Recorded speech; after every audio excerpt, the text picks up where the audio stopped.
আসসালামু আলাইকুম। কেমন আছেন সবাই? আশা করি সবাই অনেক অনেক ভালো আছেন। আলহামদুলিল্লাহ আমরাও ভালো আছি।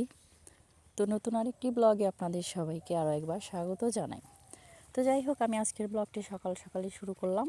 তো এখানে দেখতে পাচ্ছেন কিছু মলা মাছ পরিষ্কার করে ধুয়ে নেওয়া হলো, আর এখানে আলু আর ফুলকপি খুবই ছোট করে কেটে নেওয়া হয়েছে মলা মাছ দিয়ে রান্না করার জন্য। তো এখানে কিছু কাঁচামরিচ ফালি আর পেঁয়াজ কুচি নিয়ে নেওয়া হয়েছে, সাথে হলুদের গুঁড়া, পরিমাণ মতো লবণ আর ধনিয়া গুঁড়া, আর পরিমাণ মতো তেল দিয়ে নেওয়া হচ্ছে। তো সব কিছু একসাথে মিশিয়ে একটু মাখিয়ে নেওয়া হচ্ছে। তো পেঁয়াজগুলো একটু নরম করে নেওয়া হচ্ছে। তো এবার পরিমাণ মতো মাছ দিয়ে দেওয়া হলো। তো এখানে খুবই ছোট ছোট সাইজের মলা মাছ।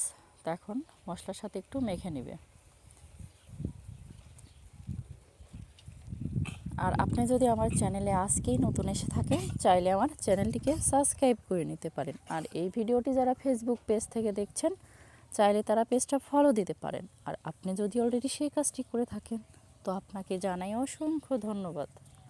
তো এখন আলু আর ফুলকপি দিয়ে একসাথে মেখে নিচ্ছে মশলার সাথে, মাছ সহ। তো এখন পরিমাণ মতো পানি দিয়ে এখন চুলার মধ্যে বসিয়ে দিবে, রান্নাটা হয়ে যাবে। তো ভিডিওটির কোথাও কোনো অংশ ভালো লেগে গেলে প্লিজ একটা লাইক দিতে ভুলবেন না। আর ভিডিওটি যদি বেশি বেশি ভালো লাগে কমেন্টের মাধ্যমে জানাতে পারেন। চাইলে ভিডিওটি ফ্রেন্ড ও ফ্যামিলির মাঝে শেয়ারও করতে পারেন। তো যাই হোক, এখন বসিয়ে দেওয়া হয়েছে। তো এখন রান্নাটা হয়ে যাচ্ছে। তো শীতের সকালে এমন ধোয়া ওঠা ভাতের সাথে মলা মাছের তরকারি খেতে অনেক মজাই হয়। তো এটা যেহেতু কাঁচা মাছের তরকারি আর কাঁচামরিচ দিয়ে রান্না করা হচ্ছে, তো কালারটা একটু সাদা সাদা হয়েছে। তো ব্যাপার না, খেতে কিন্তু অনেক মজা হয়েছিল। তো আপনারা এভাবে ট্রাই করতে পারেন।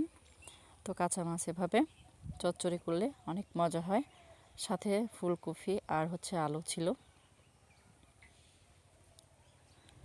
তো রান্নাটা যেহেতু শেষ, তো এখন নামিয়ে নেওয়া হচ্ছে।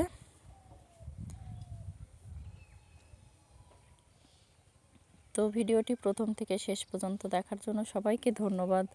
আপনাদের সবাই সুস্বাস্থ্য ও দীর্ঘায়ু কামনা করে আজকের ব্লগটি আমি এখানেই শেষ করছি। আল্লাহ হাফেজ। আসসালামু আলাইকুম।